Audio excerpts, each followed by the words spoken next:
Once upon a time, long, long ago, there were two brothers, the one rich and the other poor. When Christmas Eve came, the poor one had not a bite in his house, either of meat or bread, so he went to his brother and begged him in God's name to give him something for Christmas Day. It was by no means the first time that the brother had forced to give something to him, and he was not better pleased at asking how he generally was. "If you'll do what I ask you, you shall have the whole ham," said he. The poor one immediately thanked him and promised this.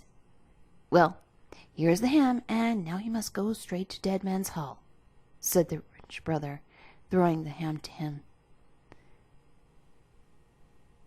"Well, I will do what I promised," said the other, and he took the ham and set off. He went on for the livelong day, and at nightfall he came to a place where there was a bright light. "I have no doubt this is the place," thought the man with the ham. An old man with a long white beard was standing in the outhouse, chopping Yule logs. "Good evening," said the man with the ham. "Good evening to you too. Where are you going at this late hour?" said the man. "I'm going to Dead Man's Hall. If only I'm on the right track," answered the poor man. "Oh, yes, you are right enough, for he is here," said the old man. "When you get inside, they will all want to buy your ham, for they do not get much meat to eat there, but you must not sell it unless you get the handmill which stands behind the door for it. When you come out again, I'll teach you how to stamp the handmill, which is useful for almost anything."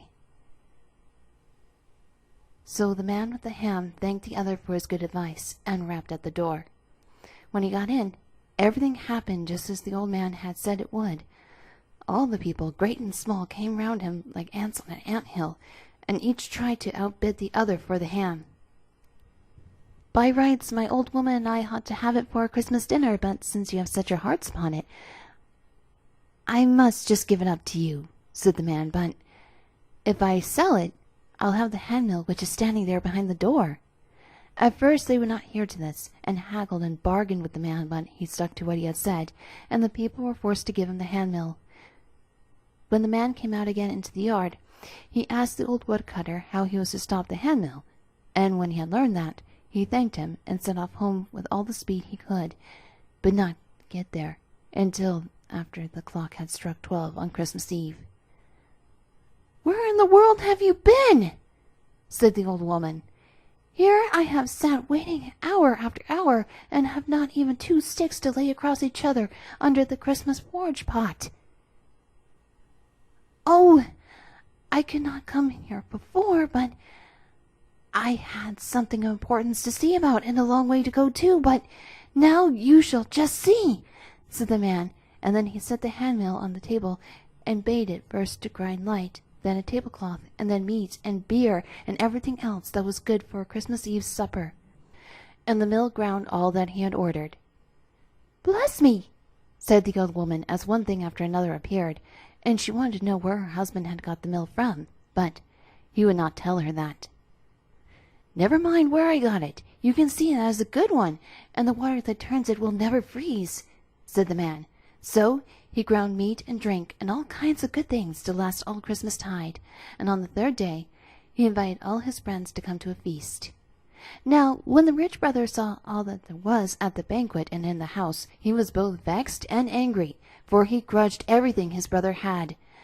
On Christmas Eve he was so poor that he came to me and begged for a trifle, for God's sake, and now he gives a feast as if he were both a count and a king, thought he. "But for heaven's sake, tell me where you got your riches from," said he to his brother. "From behind that door," said he who owned the mill, for he did not choose to satisfy his brother on that point, but later in the evening, when he had taken a drop too much, he could not refrain from telling how he had come by the handmill. "There you see what has brought me all my wealth," said he, and brought out the mill, and made it grind first one thing and then another. When the brother saw that, he insisted on having the mill, and after a great deal of persuasion got it, but he had to give $300 for it, and the poor brother was to keep it till the haymaking was over, for he thought, "If I keep it as long as that, I can make it grind meat and drink that will last many a long year." During that time you may imagine that the mill did not grow rusty, And when the hay harvest came, the rich brother got it, but the other had taken good care not to teach him how to stop it. It was evening when the rich man got the mill home, and in the morning he bade the old woman go out and spread the hay after the mowers, and he would tend to the house himself that day, he said. So, when dinner time drew near, he set the mill on the kitchen table and said, "Grind herrings and milk pottage, and do it quickly and well."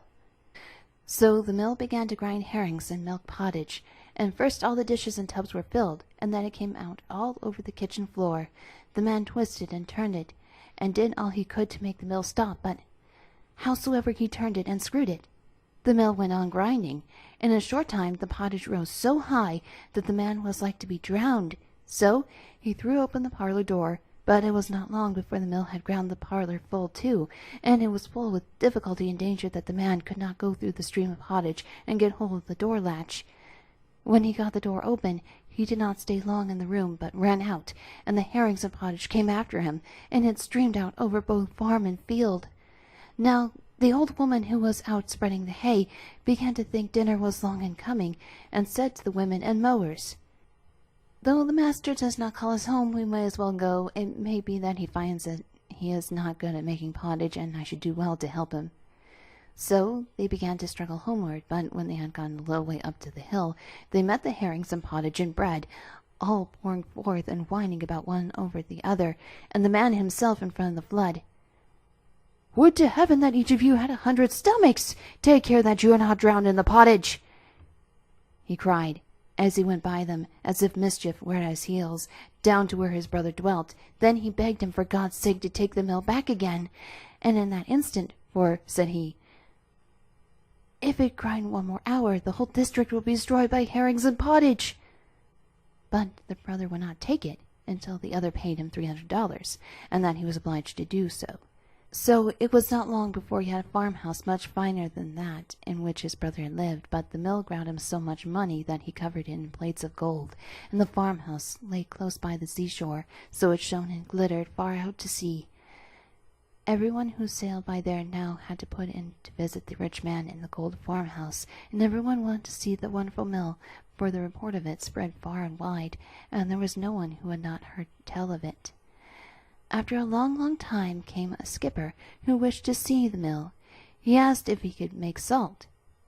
Yes, it could make salt, said he who owned it, and when the skipper heard that, he wished with all his might and main to have the mill, let it cost what it might, for he thought, if he had it, he would go off having to sail far away over the perilous sea for freights of salt. At first the man would not hear of parting with it, but the skipper begged and prayed, and at last the man sold it to him and got many, many thousands of dollars for it. When the skipper had got the mill on his back, he did not stay there for long, for he was so afraid that the man would change his mind, and he had no time to ask how he was to stop it grinding, but got on board his ship as fast as he could.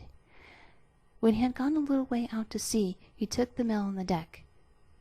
"Grind salt, and grind both quickly and well," said the skipper.